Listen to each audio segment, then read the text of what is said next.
In this video, I will go through some things that I believe a new Warframe player should know and will help them early on in their new journey through the Origin system. The three main points to go through are movement, things I believe players should do early on, and finally, things that any player should keep a lookout for. With these three main points understood, you will have the knowledge to get a head start and accelerate your path to becoming a great tenor.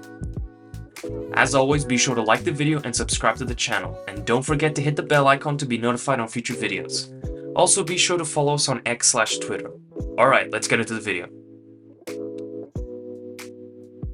In Warframe, movement is the name of the game, especially when you begin to reach higher level areas where enemies can easily take you out in a few shots. It is crucial to begin practicing your movement as early as possible, not only because of the enemies, but also to make level grinding more efficient, as unless it's an endless mission, you can finish and replay the mission much faster. I will show you the movement I and many Warframe players use. I'm here in this grenadier ship and I'll show you guys some movement. You're all familiar with the basic movement, walking, of course, and just the sprinting. But here's the more advanced movement that I use. You start off by sprinting, sliding, bullet jumping, jumping again, and then sliding. As you can see, I moved all that distance really fast. Alright, let's do that one more time. Sprint, slide, bullet jump, jump again, and then slide. An extra step to this is to add an aim glide at the end. This will help extend that speed boost that you get from the movement. So here we go again. Sprint, slide, bullet jump, jump again, slide, and in the air you roll and aim. A better place to show you this movement would be in an open world area. So here I am in the Vallis, and you slide, bullet jump, jump again, roll, and aim down sights in the air. So one more time, slide, bullet jump, jump in the air, roll, and aim down sights. As you can see here, it's much more evident how much faster and further this takes me. One bonus addition to this is what I call the slam attack movement. And this is really simple, it's the same thing. You just do the same thing, slide, bullet jump, jump in the air, roll, glide, but now you add a slam attack at the end. And if done in just the right angle, you can fly really far.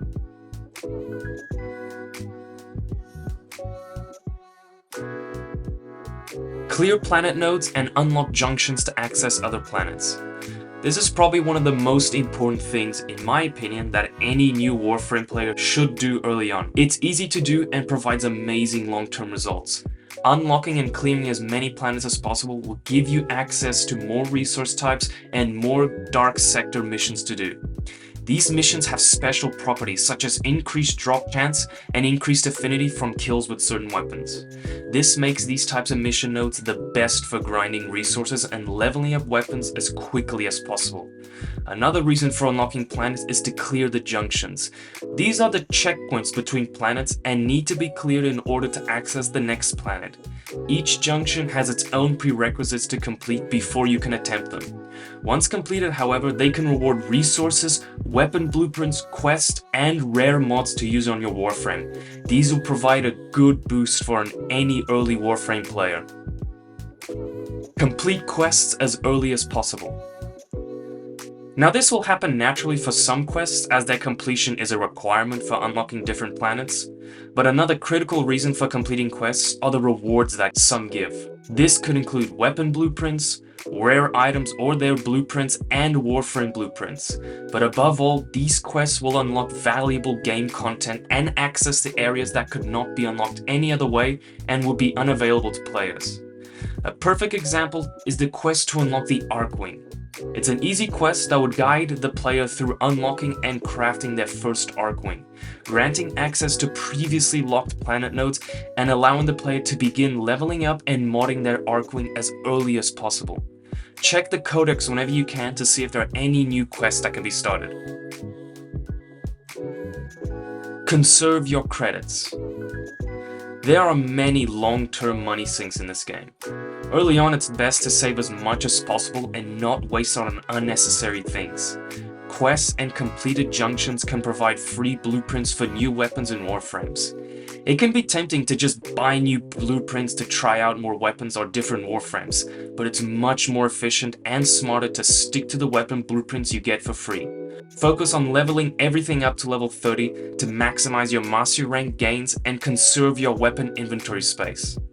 Early on, it's best to prioritize your credits on upgrading your Warframe and weapon mods, as they will get very expensive to upgrade. Here are some examples. Okay, I'm here upgrading the continuity mod, and look at this. Fusion, look at that. 44,000, basically 45,000 credits to upgrade. Like, for a new player, that's pretty expensive. And another example, look how expensive for gold mods it can get. 36,000 credits.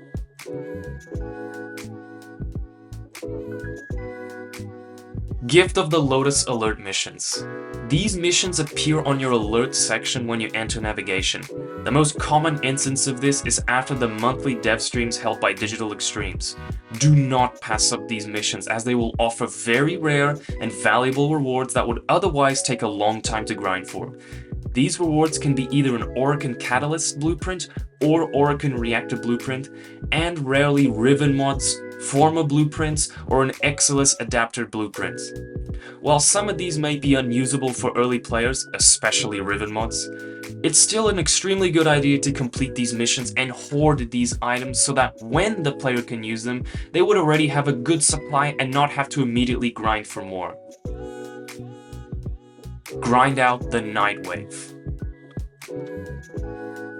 This is essentially Warframe's Battle Pass. You can access it by looking to your right just before descending from the bridge of your orbiter. Here you will see premium rewards available to you for free, many of which would otherwise require platinum to acquire. Rewards such as cosmetic items, weapon inventory slots, and Warframe slots, as well as earning you a currency that can be used to exchange for other cosmetics, unique weapon blueprints, and some rare mods. To progress, you will have to complete challenges, divided between daily and weekly. These missions are displayed right below the progress section. I attend stars. These little things can be found on any level by destroying containers or opening lockers and storage containers. By themselves, they can be sold to Maru at Maru's Bazaar for Endo, but it's better to save them until you find an Orokin statue. These can also be found on any level, but are much more rare and difficult to find. Fortunately, there is a weekly mission provided by Maru called the Weekly I Attend Treasure, and will show up on your alerts in navigation when available. This mission will have the player taken to an Orokin derelict where they would be led to the beginning of an obstacle course. Once there, you will have only a limited amount of time to reach the end where a door slowly closes. If reached in time, the player will be rewarded with an I Attend statue. Once collected, you go to the mod section bench in your orbiter and select I Attend statue. Here you can fill the empty slots with your collected I Attend stars and watch as the statue becomes more animated and greatly increases in endo value.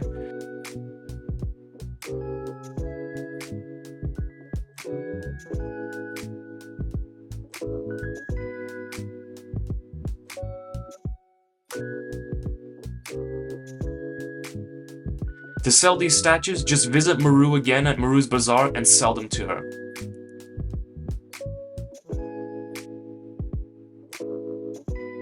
Weekly Clem missions. Maybe not as important as the other things on this list, but still useful for solo players that might be struggling on finishing missions. To begin these, first you have to have finished the Man of Few Words quest. From there, Clem missions will appear weekly in your alert section in navigation.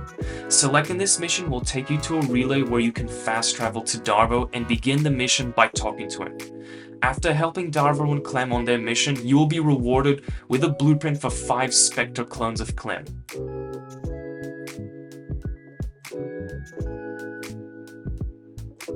Equipping them in your gear wheel will allow you to deploy Clem on any mission.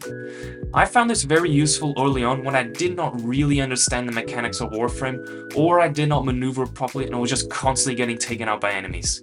Having Clem help distract enemies and help me eliminate them. And that's it. With these tips, hopefully it'll help you on your journey in Warframe, and I hope you guys enjoy the game as much as I do. Hey guys, FERROS here, and thanks for watching. If you enjoyed it, be sure to like the video and subscribe to the channel. And don't forget to hit the bell icon to be notified on future videos. I'll see you guys next time.